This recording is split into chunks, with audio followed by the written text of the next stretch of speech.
Well, good morning to you all on Wednesday, the 29th of August. I've been talking at length about the Trade Practices Act and basically story after story of Woolworths charging what they like because they've got a virtual monopoly position in the market. Yesterday was avocados, the grower getting 50 cents, Woolworths charging $2.95 for the same product. Or the man from the little chicken shop at Balmain who rang me selling chicken and mashed potatoes. The best he can do is $20. Fresh mashed potatoes, fresh chicken, but Woolworths are after him. They're only 50 metres away, so they're charging $15.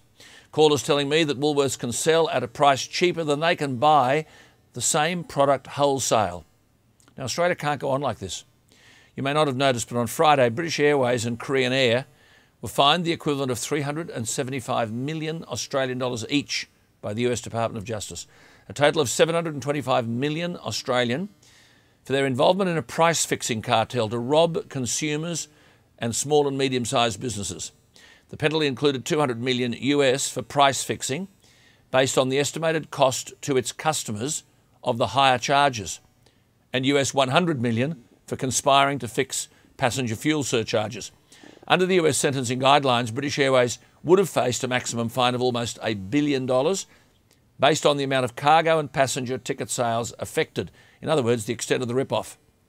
The judge opted for a lower figure of $300 million because he took into account the £121 million already imposed on them by the UK Office of Fair Trading, and he took into account the potential fines that British Airways will still face from the European Commission.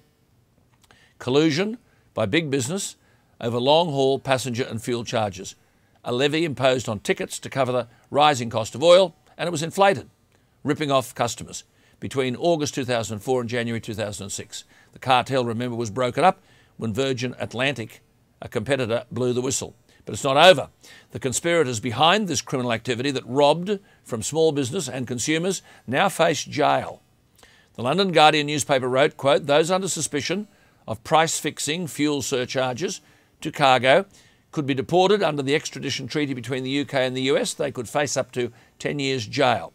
Well, the big mistake that the conspirators made is that they should have elected to engage in price-fixing in Australia, because we have no criminal penalties under the Trade Practices Act.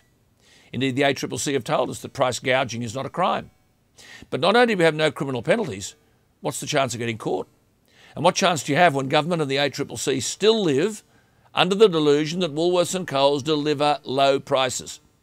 3 years ago, Peter Costello promised to introduce criminal penalties under the Trade Practices Act. That's not happened. Perhaps we want Australia to become a haven for price-fixing cartels. Why can't our Trade Practices Act be brought into line with the rest of the world? Why does government stand by and see small business and consumers robbed of hundreds of millions of dollars by outfits like Woolworths and Coles, but not only Woolworths and Coles? And I wonder who the small businesses that have been wiped out by this practice, who will they be voting for at the next election? I wonder, does the federal government realise the consumer is aware of what's going on and they think the federal government's done nothing? It's pretty simple stuff. All the government has to do, and Peter Costello, is to announce the introduction of criminal penalties for cartels and take a stand on behalf of small business and consumers. That should not be difficult. I'm Alan Jones.